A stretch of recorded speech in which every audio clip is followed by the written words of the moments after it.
예수님의 제자가 될 사람들. 이번 주는 루카복음서 14장 25절부터 33절을 읽고 묵상하고 나누고자 합니다.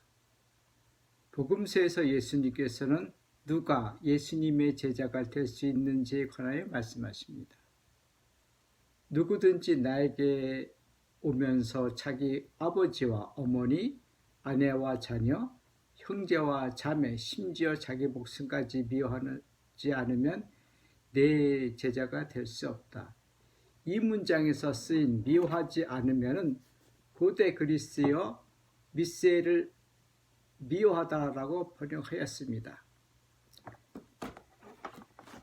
미세는 크게 세 가지 뜻이 있는데 이 문장에서 번역된 미워하다라는 뜻 외에 무관심하다, 적게 사랑하다는 뜻이 있습니다.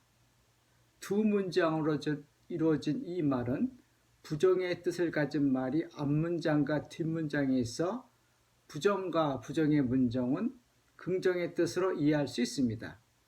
저는 이 문장을 세 가지 뜻을 가진 긍정문으로 바꿔보도록 하겠습니다. 미워하라, 내 제자가 된다. 무관심해라, 내 제자가 된다. 적게 사랑해라, 내 제자가 된다. 어떤 번역이 마음에 와 닿습니까?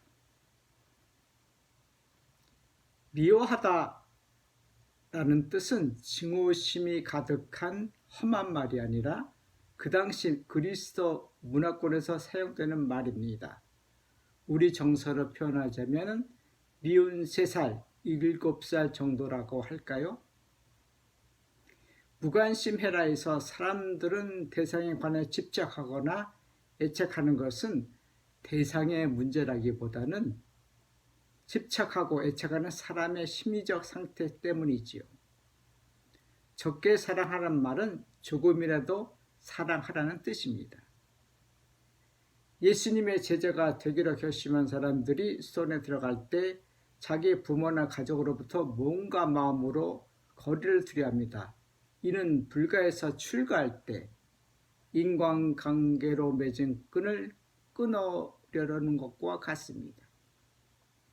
부모와 자식과 맺어진 끈은 천륜으로 맺어졌기에 단 한 칼로 끊을 수가 없습니다. 한국 모순여를 창설한 어느 신부님은 사제 길을 걸으면서 여성을 똑바로 쳐다보지 않았다 합니다. 신령들뿐만 아니라 심지어 신부님을 낳아준 어머니도 똑바로 쳐다보지 않으셨다 합니다. 신부님 자신은 그럴 수도 있지만 그 어머니의 마음은 신부님과 다를 것입니다. 제가 중국 대만에서 철학을 공부할 때 방학이 되면 지방이나 외동 곳에 사는 선배 예수들을 찾아가 일주일 정도 머무는 적이 있었는데 선배 예수들은 예의 없이 주일날 미사 강론을 저보고 하라고 합니다. 중국어도 서툴고 신학도 배우지 않는 상태라 주저하는 마음도 있었지만 예수에는 교육과정 중 수련생부터 강론을 해와 누가 시키면 하는 편입니다.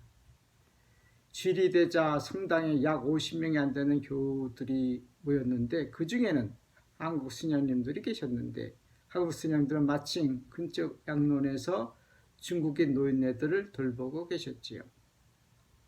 수녀님들은 그때 제가 한 강론을 기억하시는지 모르겠지만 그때 강론 주제도 아마도 오늘 복음과 비슷한 내용으로 기억됩니다.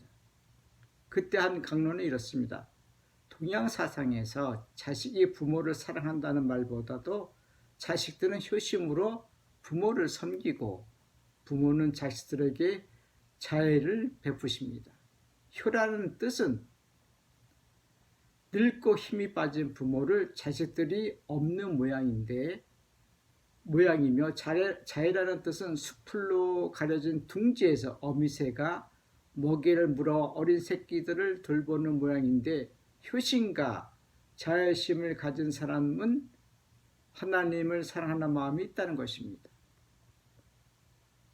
시간이 흘러갈수록 부모는 더 늙고 더 힘이 빠져 부모를 없는 자식의 몸은 가볍지만 마음은 무거워지는 것이지요. 반대로 어미새는 새끼 새가 무럭무럭 자랄수록 더욱더 바삐 먹이를 몰아주니 힘이 붙이는 것입니다. 여러분들은 부모님을 업어들이신 경험이 있으신지요? 저는 부모님을 업어들이지 못했지만 셋째 형은 업은 적이 있습니다. 중학교 때로 기억되는데 동네에서 누가 너희 셋째 형이 술 먹고 길거리에 쓰러져 있다 그러더군요. 나가보니 집에서 얼마 떨어진 곳에서 셋째 형이 저를 보더니 막내야 형 좀 집에다 데려다 줘. 큰형과 둘째 형은 어려워 반말을 하지 못하지만 셋째 형과 나이차가 13살 차이지만 어떨 때는 반말하고 야단치는 말을 했습니다. 형 제발 정신 좀 차려. 내일부터 술 담배 먹지 마. 그리고 나서 업었는데 술 담배로 몸이 쩔었는지 형 몸이 가볍다고 느꼈습니다. 시간이 얼마 지나 셋째 형이 술집에서 또 술 먹는다는 소리를 들어 둘째 형과 제가 술집에 갔습니다. 어느 술집 방에 앉아있는 둘째 형이 있는 셋째 형을 보고 둘째 형이 소리치면서 누구누구야 당장 나와 집에 가자 하시더군요. 셋째 형은 술 먹고 갔다가 하니 둘째 형은 앉아있는 셋째 형 쪽으로 가더니 허리를 잡고 끌어내니 셋째 형은 아주 가볍게 둘째 형이 잡아 끈 쪽으로 끌려오더군요. 저는 셋째 형이 술 담배로 쪄들어 몸이 가벼운 걸 알았지만 둘째 형은 동생이 그렇게 가볍게 끌려오는 것을 보고 속으로 놀랐나 봅니다. 둘째 형은 셋째 형 이름을 부르면서 누구누구야 조금 맞고 집에 가 하시더군요. 둘째 형과 제가 집으로 오면서 둘째 형은 마음 한구석 바로 밑 동생이 안 됐다는 안타까움이 있었나 봅니다. 나중에 한 일이지만 셋째 형과 둘째 형은 큰형도 모르고 저도 모르는 끈끈한 형제 우애가 있었습니다. 둘째 형은 셋째 형을 저보다 더 많은 사랑하는 그런 애정이 있었나 봅니다. 한국 천주교회상 부모와 자식 간의 관계를 소홀히 생각하고 교리를 강조해 벌어진 비극이 바로 조상 제례 문제입니다. 예수는 동양 선교지에서 조상 제례가 미신이 아니라 했지만 도미니코회와 프란치스코는 미신으로 간주해 교회에서는 제사를 지나지 못하게 했습니다. 조선의 유정자들은 제사 지내지 않는 천주교인들을 무부한 무리라고 하였지요. 즉 천주교인들은 임금도 없고 아버지도 없는 놈들이라고 욕한 것입니다. 그리스도교인들이 임금도 없고 아비가 없는 사람들입니까? 그리스도교인들은 부모, 형제, 자매를 미워하는 사람입니까? 그리스도교인들은 부모, 형제, 자매에 관심을 두지 않는 사람들입니까? 그리스도교인들은 작게 조금만 사랑하는 사람들입니까?